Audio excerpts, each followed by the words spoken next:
Hello and welcome guys. आज हम शुरू करने वाले हैं इंडियन पॉलिटी और एम लक्ष्मीकांत को हम इसमें कवर करने वाले हैं। ये क्लासेस आपके लिए इम्पोर्टेंट होंगी for SSC, MTS, CHSL, CGL, DSSB, NTPC और अदर वेरियस जो वन डे कॉम्पिटिटिव एग्जामिनेशंस होते हैं उनके लिए। तो हमारी आज क्लास 1 है। हम डेली बेसिस पे इस पे क्लासेस अपलोड करेंगे और आप इसमें नोट्स भी आप साथ में बना सकते हैं। कंप्लीट स्टडी मटेरियल यहाँ पर प्रोवाइड किया जाएगा एग्ज़ाम पॉइंट ऑफ व्यू से। तो चलिए शुरू करते हैं। तो गाइस हम शुरू करते हैं व्हाट इज़ कॉन्स्टिट्यूशन से। संविधान क्या है? तो जैसा कि आप जानते हैं, हमारे देश को चलाने के लिए एक रूल रेगुलेशन बनाए जाते हैं। वो रूल्स रेगुलेशंस और जो प्रिंसिपल्स होते हैं, जो सिद्धांत होते हैं, वो सब किस में लिखित होते हैं? हमारे संविधान में लिखे होते हैं। सो आप देखेंगे constitution contains the basic principles and laws of a nation, यानी कि किसी देश के कानून और उसके नियम जो लिखे होते हैं वो किस में होते हैं? संविधान में होते हैं। ये किसी देश के नहीं, किसी राज्य के और किसी संगठन के भी हो सकते हैं, जिनसे उस राज्य या फिर देश की जो शक्तियां हैं और जो कर्तव्य हैं, पावर्स एंड ड्यूटीज़ जो हैं, वो निर्धारित की जाती हैं। और संविधान ही है जो हमें कुछ अधिकार देता है, जैसे हमारे कुछ फंडामेंटल राइट्स हैं और सरकार के लिए कुछ directive principles of state policies होती हैं। ये सब किस में लिखा होता है? हमारे कॉन्स्टिट्यूशन में। अब भारतीय संविधान को बनने में काफ़ी फेजेस से गुजरना पड़ा था और इंडियन पॉलिटी में हम वही फेजेस भी पढ़ने वाले हैं और हमारे संविधान की क्या क्या विशेषताएं हैं, क्या क्या फीचर्स हैं, वो भी हम देखने वाले हैं। तो आगे चलते हैं। Features of the Indian constitution से शुरू करते हैं। हमारे भारतीय संविधान की क्या हमारे भारतीय संविधान की क्या क्या विशेषताएं हैं, ये हम अब देखने वाले हैं। तो पहली विशेषता है या फिर पहला फीचर है कि Indian constitution is partially rigid, partially flexible. इसका अर्थ क्या है?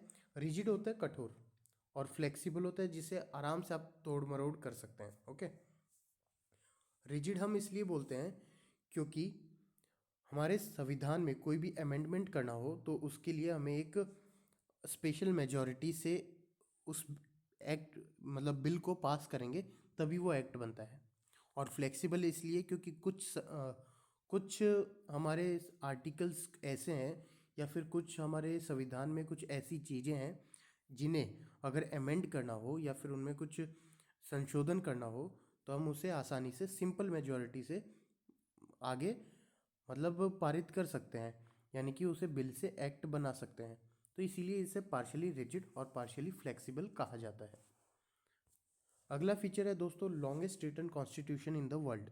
भारतीय संविधान दुनिया का सबसे बड़ा लिखित संविधान है।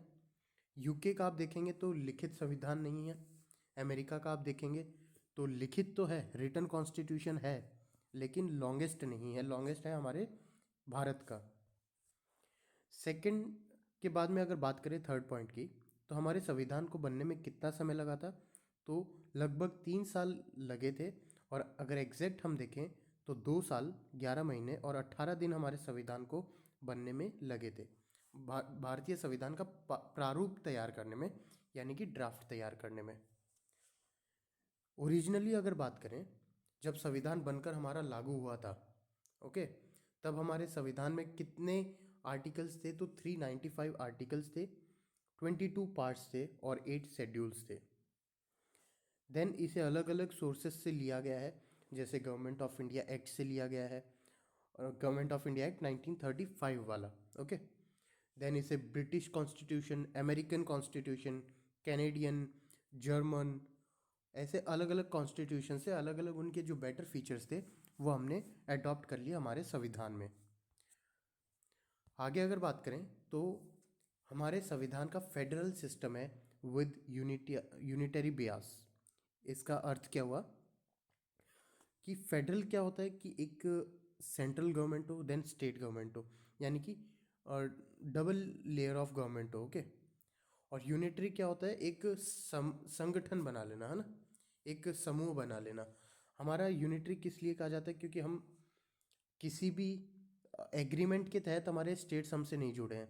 राजस्थान, हरियाणा, पंजाब, ये सब भारत से इसलिए नहीं जुड़े कि ये एक एग्रीमेंट है, ये एक म्यूचुअल रिलेशनशिप से जुड़े हैं। ओके, लेकिन अगर आप अमेरिका का देखेंगे तो वो फेडरल है। ओके, यानी कि उनके पास एक एग्रीमेंट है, एग्रीमेंट से स्टेट जुड़े हैं। वो अगर चाहें कि मान लो अब वॉशिंगटन डीसी अलग होना चाहता है तो आगे एग्रीमेंट डिस्क्लोज करके हो सकता है। ओके, लेकिन अगर भारत का कोई भी राज्य अगर अलग होना चाहता है तो ऐसा नहीं कर सकता, क्योंकि हम किसी एग्रीमेंट से नहीं जुड़े हैं।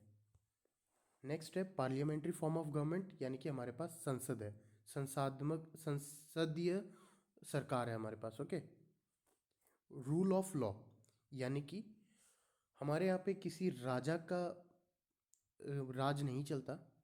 हमारे यहाँ पे कोई राजा फैसला नहीं लेता कि किसी को क्या सज़ा मिलेगी। सब जो अधिकार दिए जाते हैं, कोई सज़ा दी जाती है, ये सब कोई राजा निर्धारित नहीं करता, हमारा कानून निर्धारित करता है। ओके, तो इसे बोलते हैं रूल ऑफ लॉ। अगला है सिंगल सिटीजनशिप। सिंगल सिटीजनशिप का मतलब हुआ हम एकल नागरिकता प्रोवाइड करते हैं। ओके, यानी कि आप अगर अमेरिका में जाएंगे तो वहाँ पे एक होता है सेंट्रल सिटीजनशिप। ओके, जो कि अमेरिकन सिटीजनशिप हो गई। देन वहाँ पर दी जाती है एक स्टेट सिटीजनशिप। आप न्यूयॉर्क के हैं, वॉशिंगटन डीसी के हैं या फिर कैलिफोर्निया के हैं, तो वहाँ पर अलग अलग सिटीजनशिप मिलती है। तो एक हो गया सेंट्रल और एक हो गया स्टेट। एक कौन सी हो गई, सेंट्रल, और एक हो गई स्टेट। तो दो सिटीजनशिप यहाँ पर प्रोवाइड की जाती है। ये सिस्टम कहाँ पर है, तो ये अमेरिका में है। ओके, और हमारे यहाँ पे क्या है, सिंगल सिटीजनशिप है, यानी कि हमारे पास इंडियन गवर्नमेंट जो है इंडियन सिटीजनशिप देती है। मेरे पास राजस्थान में रहूँ मैं, हरियाणा में रहूँ या फिर कहीं भी, मेरे पास एक ही नागरिकता होगी। नेक्स्ट अगर बात करें तो हमारे पास 3 टियर गवर्नमेंट होती है, यानी कि हमारे पास एक होती है सेंट्रल गवर्नमेंट, एक होती है स्टेट गवर्नमेंट, देन हमारे पास सबऑर्डिनेट गवर्नमेंट आती है जो कि डिस्ट्रिक्ट गवर्नमेंट होती है।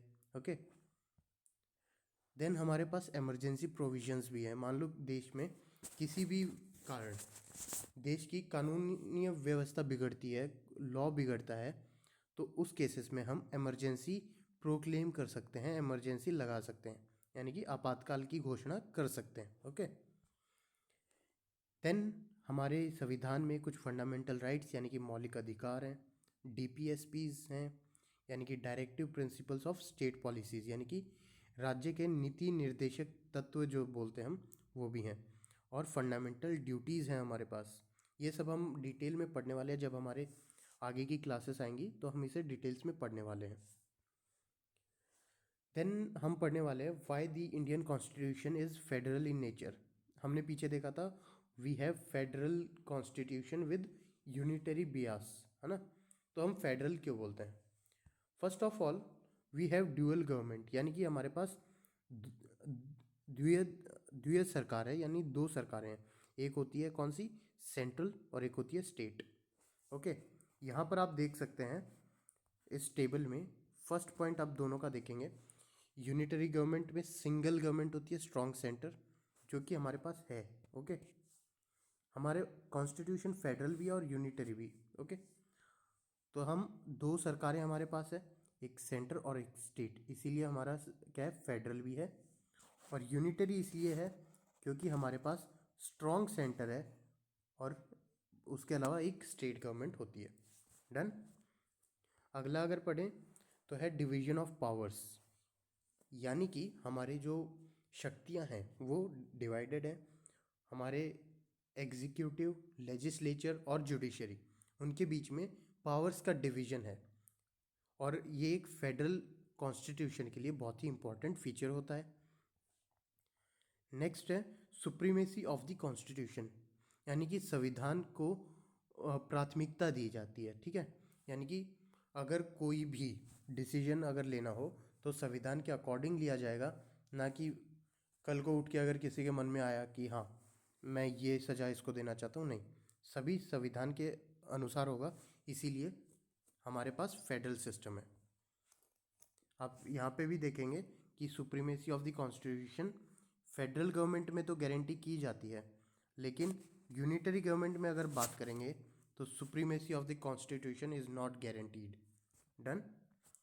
Then we have written constitution, आप सेकंड पॉइंट देखेंगे, written and rigid constitution federal government का एक फीचर है, जबकि यूनिटरी गवर्नमेंट में अगर आप देखेंगे तो कॉन्स्टिट्यूशन फ्लेक्सिबल भी हो सकता है, रिटन और अनरिटन के कोई भी हो सकता है, फ्लेक्सिबल और रिजिड, रिटन और unwritten. Done. Then we have supreme judiciary, यानी कि स्वतंत्र हमारी न्यायिक होगी, या फिर हम बोल सकते हैं प्राथमिकता जुडिशरी को दी जाएगी। और यूनिटरी गवर्नमेंट में कभी भी जुडिशरी को आज़ादी नहीं होती, मतलब हो भी सकती है और नहीं भी हो सकती, दोनों केसेस हैं। ओके, मे और मे नॉट। लेकिन फेडरल गवर्नमेंट में हमेशा ही इंडिपेंडेंट जुडिशरी होगी। Done. Then next is the bicameralism, यानी कि द्विसदनात्मक व्यवस्था। हमारे पास क्या है, लोकसभा है, हमारे पास राज्यसभा है, हमारे पास क्या है, दो सदन है, तो इसी को बोलते हैं बाईकैमरलिज्म। फेडरल गवर्नमेंट का ये एक इम्पॉर्टेंट फीचर है बाईकैमरलिज्म। लेकिन यूनिटरी गवर्नमेंट जो है, इसका बाईकैमरल होना या ना होना डजेंट मैटर। ओके, जैसे चाइना में आप देखेंगे तो वहाँ पे यूनिकैमरल है, एक ही सदन है, ठीक है। तो हमने ये देख लिया फेडरल सिस्टम में क्या क्या इंपॉर्टेंस है, फेडरल और यूनिटरी गवर्नमेंट के हमने डिफरेंस देख लिए हैं।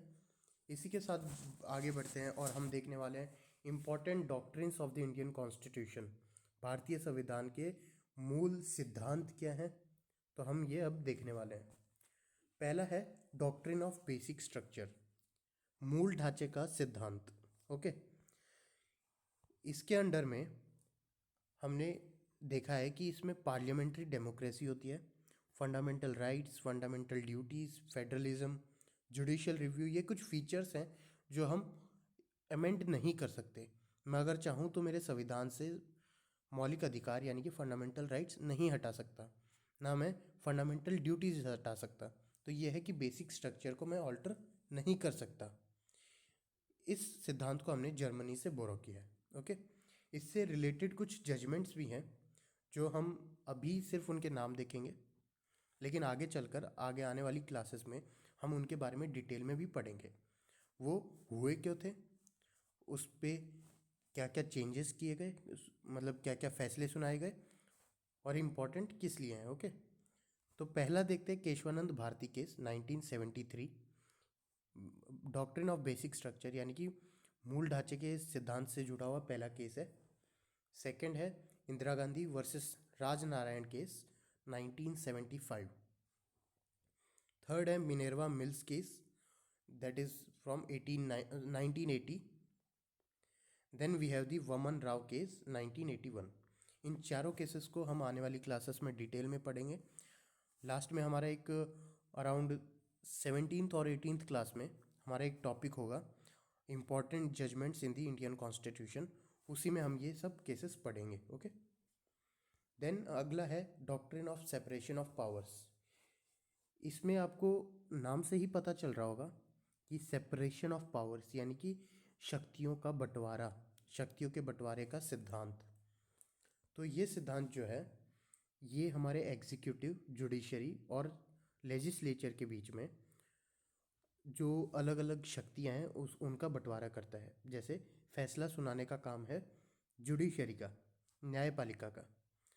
कानून बनाना किसका काम है, लेजिस्लेचर का, कार्यपालिका का। ओके, और एग्जीक्यूटिव का क्या काम है कि इन सब फंक्शंस को एग्जीक्यूट कराना। ओके, और इस सिद्धांत को सपोर्ट कौन सा आर्टिकल करता है, तो directive principles of state policy का आर्टिकल 50 जो है इस सिद्धांत को सपोर्ट करता है। इससे रिलेटेड हम जजमेंट्स देखें तो वो कौन से हैं। पहला है Ram Jawaya versus state of Punjab 1955। Then हमारे पास है इंदिरा गांधी वर्सेस राजनारायण केस 1975। हमने देखा था इंदिरा गांधी का जो केस है ये फंडामेंटल राइट्स से भी जुड़ा है, डॉक्ट्रिन ऑफ बेसिक स्ट्रक्चर से भी जुड़ा था, ठीक है, हमने पीछे देखा था। और ये doctrine of separation of power से भी जुड़ा हुआ है। देन अब हम पढ़ने वाले हैं कॉन्स्टिट्यूएंट असेंबली, संविधान सभा। तो हमारे संविधान को ऐसा तो है नहीं कि कहीं से कुछ कॉपी पेस्ट कर दिया और हमारा संविधान बन गया। हमने अलग अलग देशों से अलग अलग फीचर्स उठाए और उन फीचर्स में कुछ अमेंडमेंट्स किए, कुछ चेंजेस किए, और उसके बाद जो उसके अच्छे फीचर्स थे हमने उन्हें अडॉप्ट किया, या फिर किसी फीचर को हमने अडॉप्ट किया और लेकिन उसमें कुछ फीचर्स हमें ऐसे लगे कि नहीं, ये ऐसा नहीं होना चाहिए, इस तरह से होना चाहिए, और उन्हें फिर चेंज करके हमारे संविधान में ऐड किया गया। ये इस काम को दिया गया था कॉन्स्टिट्यूएंट असेंबली को, संविधान सभा को। जैसे आप नीचे इमेज में देखेंगे तो यहाँ पे आपको भीमराव अंबेडकर जी दिखेंगे और बाकी के कुछ इंसान, कुछ पर्सन्स दिखेंगे। ये पर्सनैलिटीज़ कौन है? ये संविधान सभा के मेंबर्स हैं। अब आगे बढ़ते हैं, कॉन्स्टिट्यूएंट असेंबली के बारे में डिस्कस करते हैं। 1934 में एम.एन. रॉय, उन्होंने पहली बार संविधान सभा का कॉन्सेप्ट दिया था। उससे पहले संविधान सभा क्या है कोई नहीं जानता था। उन्होंने पहली बार एक संविधान सभा का प्रपोजल दिया कि हमारे पास एक संविधान सभा होनी चाहिए जो आगे चलकर भारत का संविधान बनाएगी। देन 1936 में इंडियन नेशनल कांग्रेस का लखनऊ सेशन हुआ, जिसकी अध्यक्षता की थी पंडित जवाहरलाल नेहरू ने। ओके, तो 1936 में आईएनसी ने पहली बार ऑफिशियली डिमांड किया था कॉन्स्टिट्यूएंट असेंबली। देन 1946 में, 10 साल बाद 1946 में हमारे पास आता है कैबिनेट मिशन प्लान, और उसी के तहत कॉन्स्टिट्यूएंट असेंबली बनी थी। देन 1947 में आप जानते हैं हम आज़ाद हुए थे, और तब आया था इंडियन इंडिपेंडेंस एक्ट। इसने ऑफिशियली कॉन्स्टिट्यूएंट असेंबली या फिर संविधान सभा को मंजूरी दी थी या फिर मान्यता दी थी।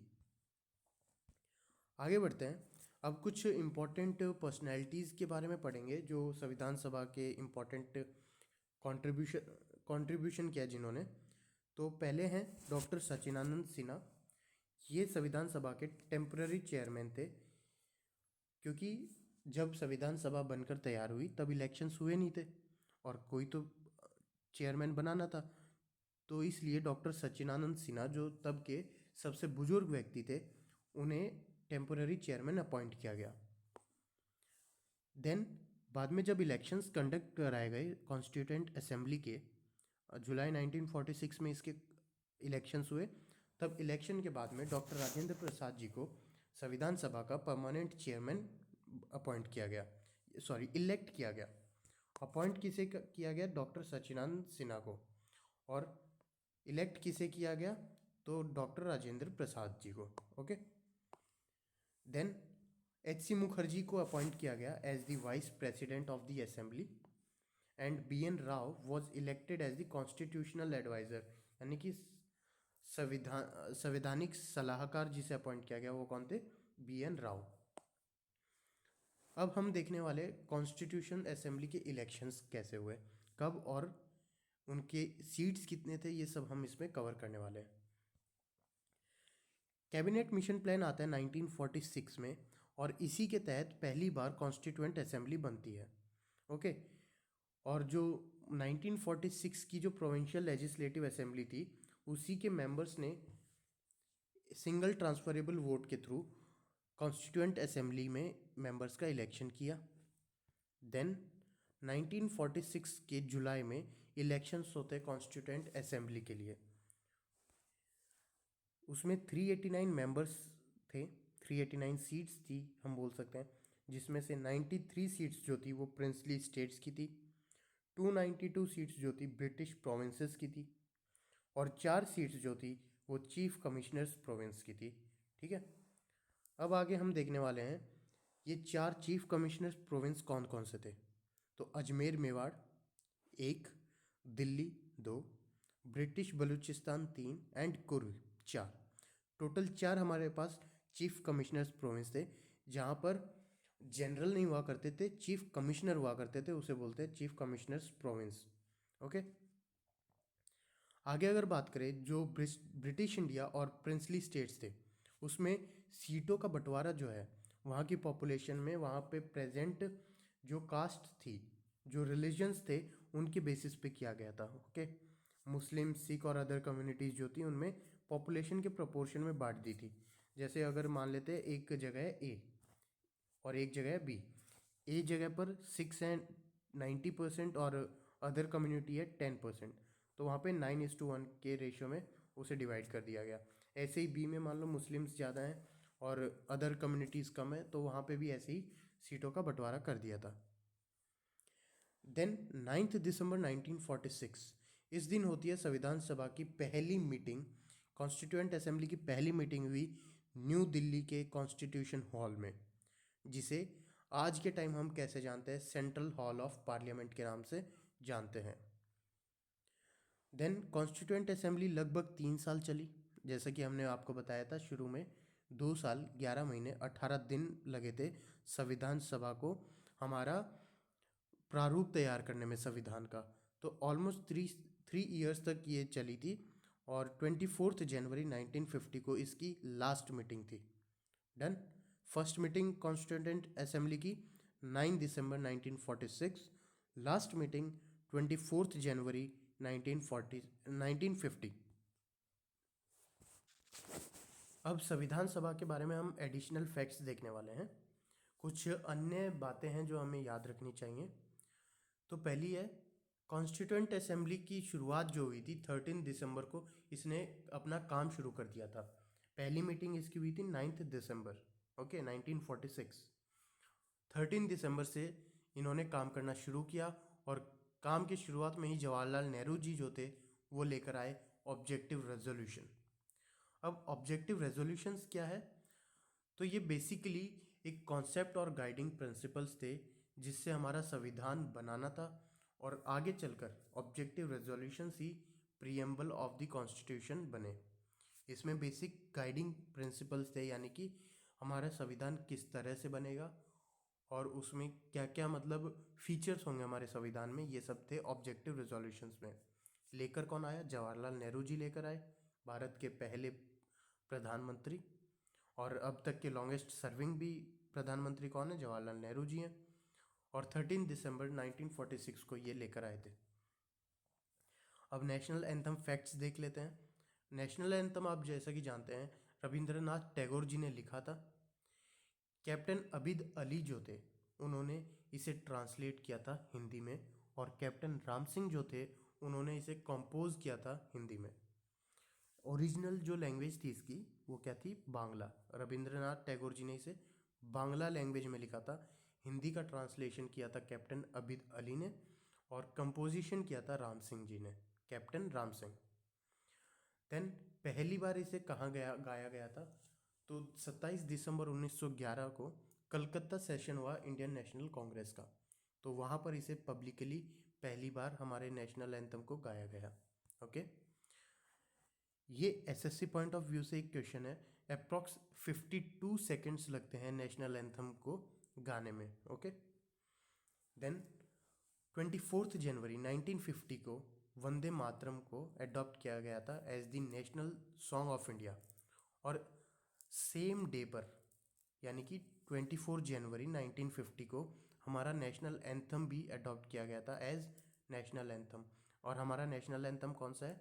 जन गण मन। ओके, और वंदे मातरम क्या है? हमारा नेशनल सॉन्ग है। दोनों में डिफरेंस है। ओके, और नेशनल फ्लैग हमारा इंडिया का, यानी कि जो हमारा आज के time present try colour flag है जिसमें एक अशोक चक्र है, वो अडॉप्ट कब किया गया था?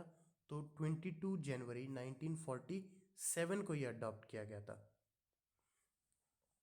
देन अब हम डिस्कस करने वाले हैं कुछ major committees of the constituent assembly.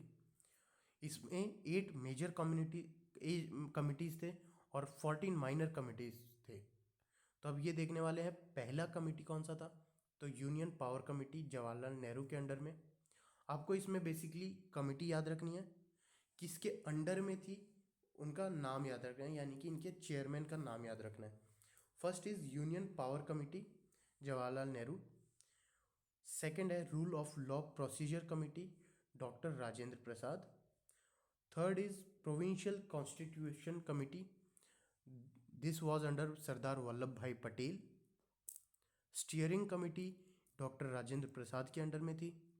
Then drafting committee, या फिर इसे हिंदी में मैं बता देता हूँ प्रारूप समिति। इसका हिंदी में बताने का सिर्फ एक लॉजिक है, क्योंकि आगे जाके हमें बाकी 7 कमिटीज़ का हमें कुछ नहीं पढ़ना, एग्ज़ाम पॉइंट ऑफ व्यू से उनका हमें कुछ इम्पोर्टेंस नहीं है, लेकिन ड्राफ्टिंग कमेटी का है क्योंकि इसने हमारे संविधान को तैयार किया था। तो drafting committee B.R. Ambedkar ji के अंडर में, advisory committee on fundamental rights, minorities, tribal and excluded area, ये थी सरदार वल्लभ भाई पटेल के अंडर में। यूनियन कॉन्स्टिट्यूएंट कमेटी थी जवाहरलाल नेहरू जी के अंडर में, और स्टेट कमेटी थी सरदार वल्लभ भाई पटेल जी के अंडर में। अब जैसा कि मैंने बताया, ड्राफ्टिंग कमेटी हमारे लिए इम्पोर्टेंट होने वाली है।